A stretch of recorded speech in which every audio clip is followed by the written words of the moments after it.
Amen. Amen. Makuthathe ithuba nangule lokusomandla. Amen. Ngixolise ngento yokwenzeka. Amen. Okuninzi ke ngaphathi kwakho ubule kuYesu njengenkosi nomsindisi wami. Amen. Nami lafika ilizwi ku lathetha nenhliziyo yami. Namamkela uYesu njengenkosi nomsindisi. Amen. Akukho kuninzi ukukumbulela nami ndide ndafikelela ukuthi bandimazi. Amen. Ukumazi ukuphila naye imihla yami yonke. Amen. Ukumazi ukuthi ndihlale naye amaxesha onke. Amen. Andinayo into endiqhayisa ngayo okanye andinayo into endivela ngayo. Hayi ndayidlala ibhola hayi kodwa andizange ndide ndigqame kangaka nasezithongeni zam. Amen. Kodwa ke apha kuYesu ndiyonela. Amen. Akukho nto ndizibuza noba mhlawumbi yam italente yayintoni. Amen. Ngelaa xesha ndandisadlala ibhola kodwa ke ngoku ndonela. Amen. Ndigqithile kwezo ndawo. Amen. Uyayizalisa impilo yam. Amen. Uthetha nam maxesha onke. Amen. Okukhulu ke ngaphakathi kwempilo yam ukuthi ndimbonge njalo ndimphakamise endaweni endikuyo. Amen. Ilizwi lethu salifumana ke namhlanje phaa kuYohane 21 verse 15. Elinye sizalifumana phaa kuGenesis 6:5 verse 7. Ndicela kodwa ngiphinde apho kuloo ndawo. Mhlawumbi singalifumana elinye kule ndawo hlobo uThixo ubone.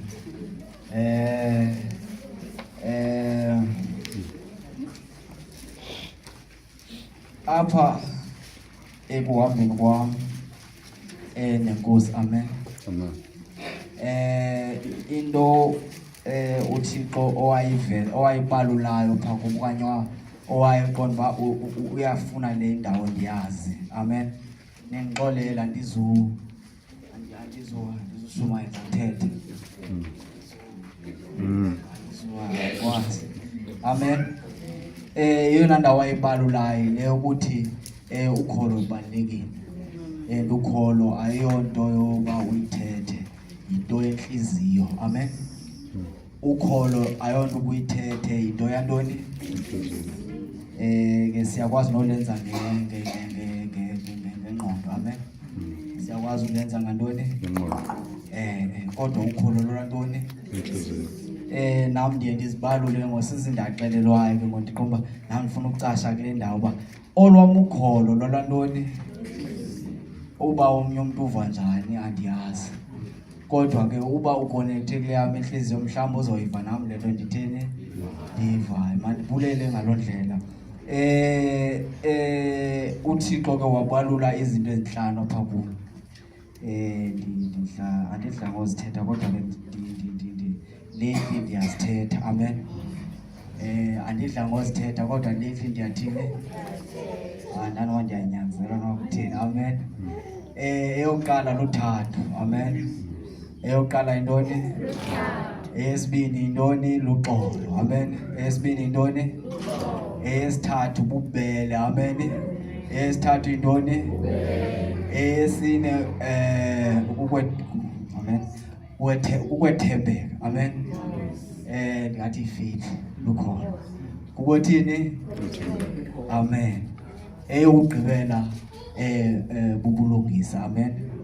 Zizinto uThixo azibambe azi lento zonke. Abanye bathi luhambo lomzalwane, mandithi uhambo lomntwana uThixo, kodwa mna ndithi nguYesu uqobo. Amen. Ndithi ngubani? Yesu uqobo. Apha empilweni yakho, apha entwenini. Namhlanje ke sizawuthetha phezu kwelizwi. uThixo ufuna uthetha nathi ngale ndlela afuna uthetha naye ngayo. Ndicela ke sivule inhliziyo, ungalijonge umamele nje ilizwi eli. Uzawubhideka ukwandijonga. Amen. Ngoba uzawufumana lo mntu uyakoyoko. Amen. Uzawulala into ezokwenzeka kodwa kuyathetha. Amen. Uzawulala into ezokwenzeka kodwa kuthini? Amen. Ndicela nithi babantwana bakaYesu kuyahamba. Amen. Babantwana bakabani? Akukho tata umfundisi namhlanje. Amen. Ukubantwana bakabani? Yabulela ke. Ngicela sifundele kusifundela lapha ku verse 15. Yohane chapter 21 verse 16. Isihloko ukuzibonakalisa kukaYesu ngakulwandle laseTiberiya. Verse 15. Bathi ke bakomula athi uYesu kuSimon Petros, Simon kaYona, uyangithanda na ngaphezu kwaba? Athi kuye, ewe Nkosi, uyazi wena ukuba ndiyakuthanda. Athi kuye, dlisa amatakane am. Verse 16. Aphinde athi kuye okwesibini, Simon kaYona, uyandithanda na? Athi kuye, ewe Nkosi, uyazi wena ukuba ndiyakuthanda.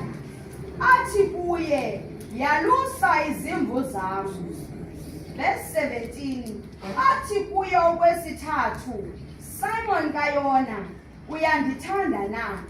Waba buhlungu uPetrose kuba ethe kuye okwesithathu, uyandithanda na? Wathi kuye, Nkosi, uyazazi izinto zonke wena, uyaqonda wena ukuba ndiyakuthanda. Athi uYesu kuye, dlisa izimvu zam. Amen. Ngiba ngithi makubulwe sithathe kula ndawo. Amen. Ndibalule indawo eyi-1 apho.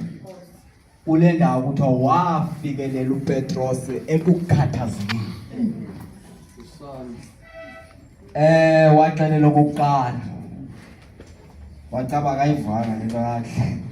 Waxelela okwesibili. Kwacaba ngathini akayivanga lento. Uyayilelelwa ke umyalelo makawenza. Amen. Noma ikhangeleka kule ndawo engathi ihlukile kodwa into eyi-1 le. Amen. Kodwa ndibamba le ndawo eyi-1 yodwa ukuthi wakhathazeka. Apha ekuxeleleni kwakhe wade wafikelela kule ndawo ba ade akhubeke. Akhubeke le nto ithethwa kuye. Ade mhluphe le nto ethethwa kuye. Ide le nto ingamzinzisi le nto ithethwa kuye. Ide le nto ingamlalisi nasebusuku le nto ithethwa kuye. Kodwa khathazeke. Amen. Le nto yagcwala ke enhliziyweni yami. Amen. Zolani. Ude uzothethwani na ude wena ucaba kufuna ude ufile le ndawo yokukhathazeka. Uze wena wenza into ufuna uthini? Uze wenza into wena ufuna uthini? Kuthiwa uPetros wade wafikelela kule ndawo yokuthi ukhathazekile.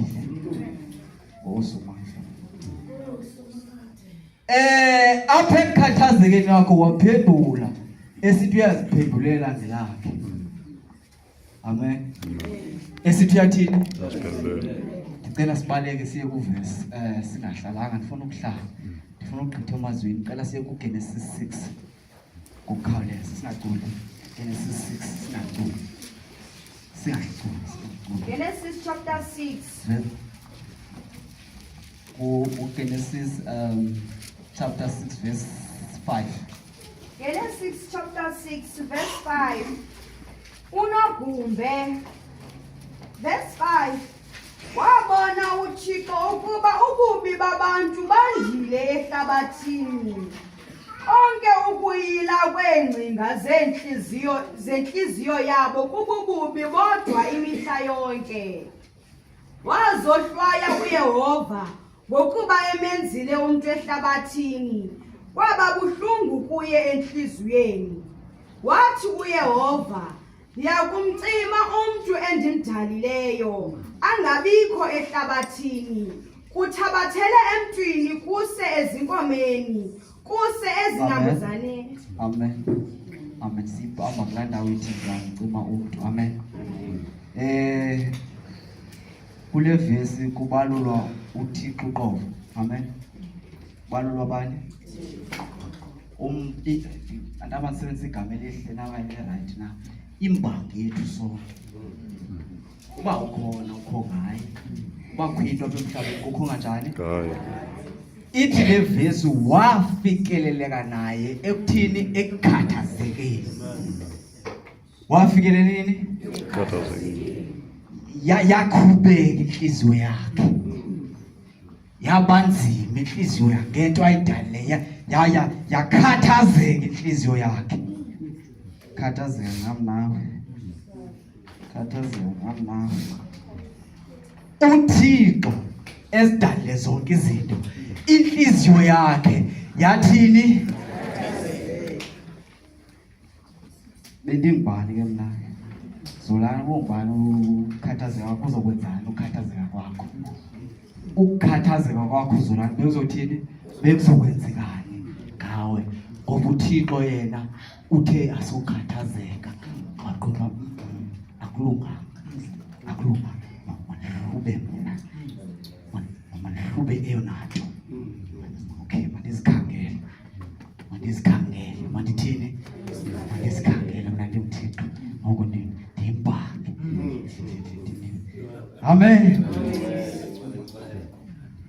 wafikelela ekukhathazekeni ngam nawe wafikelela uba hayi ngoku ndiwumude esezantsi ngam nawe wazihluba uThixo wakhupha uthando lwakhe wakhupha ntoni ukuphela kwalo walizise emhlabeni ukuze kusinde bani mna nawe akuyompazamo lento yayisengcingeni yayijulile lento yayisezantsi yayitheni somandla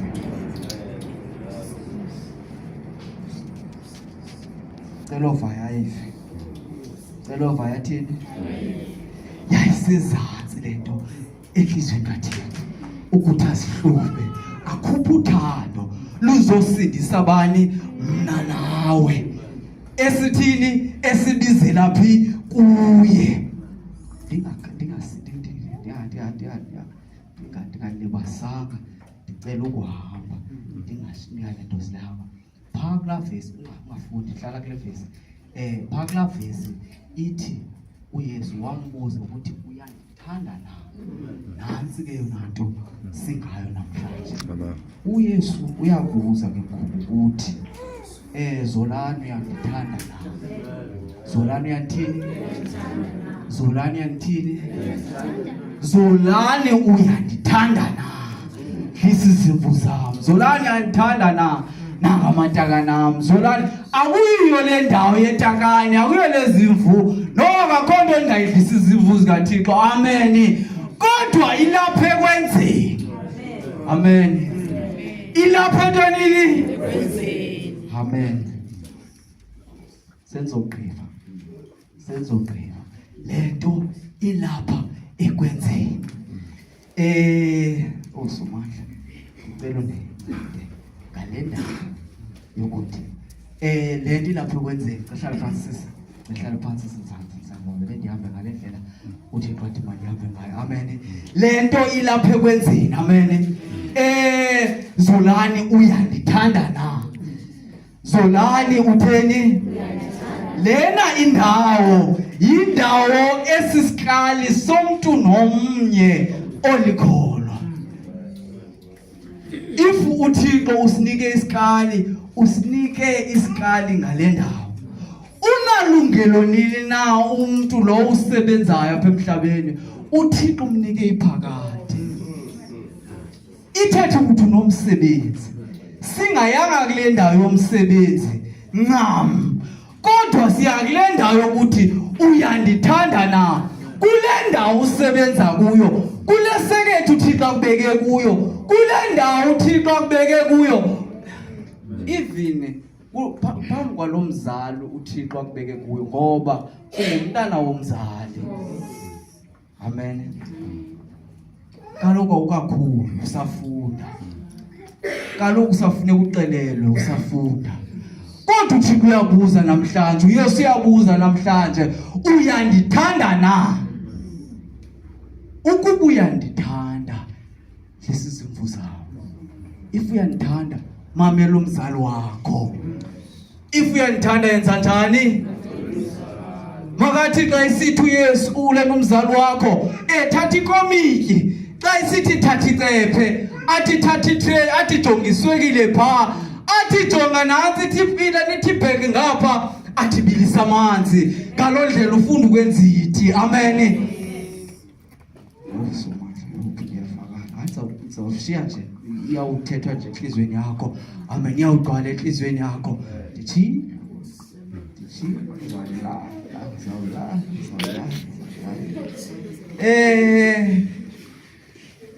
uyandithanda na?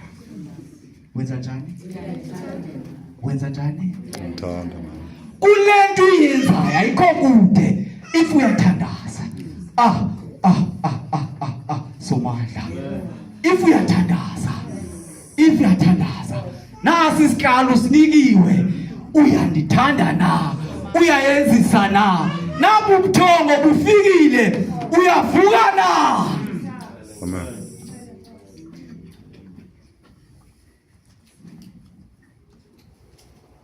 Simon Petros, ayo. Uyandithanda na? Sisikali sinikwe thina sonke apha endlini. Omncinci nomnjani? Ngidala. Kukho le vesi ithi akukho nani ekunosehlula eluthandweni lukaThixo. Nanzondo, nakufa, nakuxinanisela, nanyama, nasiphathamandla, nazo zonke izinto ozivisileyo emhlabeni. Ngoba uThixo ukunike iphakade. uThixo ukunike ntoni? Phakade. Ukunike iphakade lokuthi nale nyama ilapha emhlabeni uzuyishiya apha emhlabeni kodwa ikhaya ezulwini.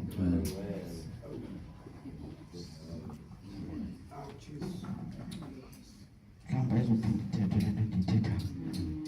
Ndithi uThixo ukunike iphakade elokuthi yazi umuntu nobusweleke emncinci uThixo umnike ntoni?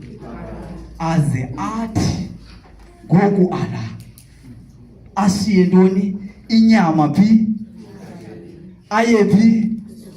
Awunaso tu isizathu. Awunaso tu isizathu. Awuna excuse tu kwaphela. Nangu Yesu. Nangu bani? Khangele. Mthini? Mthini? Uphi ulapha kuwe. Mihla yonke yiba nomsebenzi wozikhangelela uYesu wakho. Cela siphakame sithandaze. Amen.